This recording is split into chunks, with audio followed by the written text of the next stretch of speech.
Introduction. If you seek true peace and power, there is one habit that must become your silent anchor: the discipline of restraint. The Stoics were clear. Strength is not found in what you declare, but in what you can quietly hold inside. To share the wrong details is to trade your sacred focus for the cheap noise of outside opinion. As Marcus Aurelius wrote, the soul becomes dyed with the color of its thoughts. Every careless word risks staining that inner color with the contamination of the crowd. Seneca warned that constant, careless talk weakens character, and Epictetus taught that freedom begins with mastering your impulses, especially the impulse to speak. This is not a call for isolation.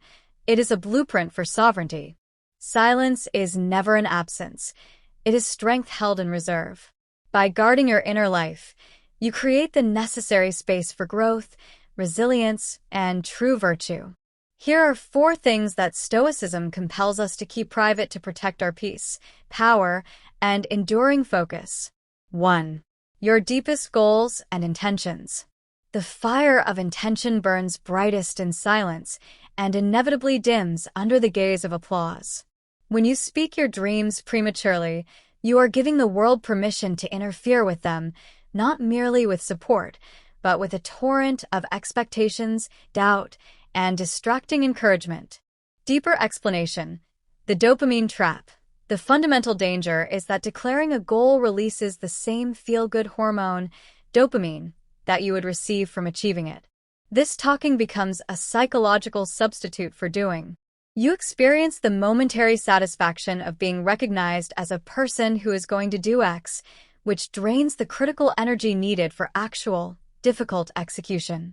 Purity of purpose.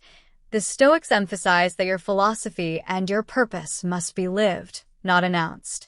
When your drive is fueled by the desire to impress others rather than the intrinsic value of the purpose itself, the project is destined to fade. The practice. Treat your goals like embers hidden beneath ashes. They must be quiet, steady, and gathering internal heat.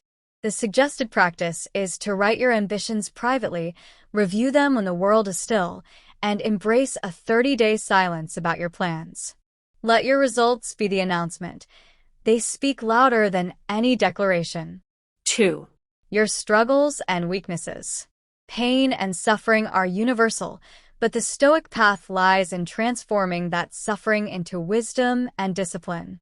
The discipline is not in denying the struggle, but in how you process and manage it. Deeper explanation. Reflection versus repetition. While initial conversation about pain can feel cathartic, broadcasting your difficulties to a wide audience leads to a toxic cycle. Each retelling is like scratching a scab that is trying to heal, making the wound deeper. Repetition is poison. Reflection is medicine. Embody your healing. Epictetus advised, don't explain your philosophy. Embody it. The goal is to live your healing instead of narrating it. Broadcasting weakness drains the very strength required to overcome the obstacle, the private battleground. The appropriate venue for processing struggle is private journaling, as exemplified by Marcus Aurelius writing his Meditations. His work was an internal dialogue meant to process his battles privately, setting a powerful example. Your true strength is often forged in pages no one else will read. Seek out 1 or 2 deeply trusted mentors or friends for guidance, and then return to the silence necessary for reflection and rebuilding. 3. Your personal life and relationships. In an era saturated with exposure, the ability to maintain privacy is a rare form of power. The Stoics valued it because they understood that what is sacred, the deep connections of the heart, loses meaning when it is overexplained or subjected to public scrutiny. Deeper explanation. Sovereignty of judgment. Seneca urged his students to withdraw into yourself as far as you can. This is not isolation. It is a defense of your inner sovereignty, hegemonicon. When you expose private matters, you invite noise and opinions that were never meant to govern your life. What should be resolved between 2 people becomes a spectacle of confusion, and your judgment becomes clouded by external expectations.